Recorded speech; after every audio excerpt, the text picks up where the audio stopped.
സംഭവം തന്നെ കേട്ടാ. സംഭവിക്കും. എന്റെ ചാവടിയന്തരം. പിന്നെ എടി ആർത്തി പണ്ടാരം, ഒരു കൊടുഞ്ചകത്താനെ ചതിച്ചതിന് വേറൊരു പെരുഞ്ചകത്താൻ തന്ന കാശ.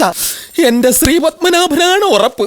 പുരുഷന്റെ ഒരടി, ആ ഒരൊറ്റ അടിക്ക് ഞാൻ 3 മുറി 7 അടുക്കളയാവും. ഓ പിന്നെ അവൻ ആര്? അതിയാന്റെ കയ്യിൽ നിന്ന് നമ്മൾ 3 രൂപ പലിശയ്ക്ക് കാശ് വാങ്ങി 5-നും 10-നും പുറത്തു കൊടുക്കുന്നു.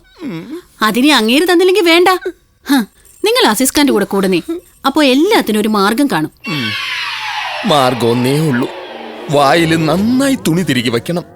പുരുഷന്റെ അടി കിട്ടുമ്പോഴുള്ള നിലവിളി നാട്ടുകാര് കേട്ട് നാണക്കേടുണ്ടാവാതിരിക്കാൻ. അങ്ങനെയെങ്കിൽ അങ്ങനെ. രൂപ കുറെ കൈ കിട്ടിയല്ലോ, 2 അടി കൊണ്ടാലും വേണ്ടില്ല.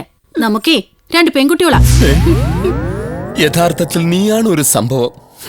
കെട്ടിയവനെ തട്ടിയിട്ടായാലും കുട്ടികളെ സേഫാക്കുന്ന മഹാസംഭവം.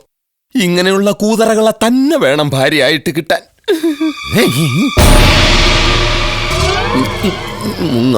എന്റെ ശ്രീപത്മനാഭ സ്വാമി,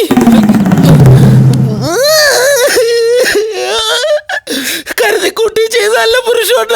അടി സഹിക്കാൻ പറ്റാണ്ടായപ്പോ അങ്ങനെ ഒരു കടുകൈ ചെയ്യേണ്ടി വന്ന്.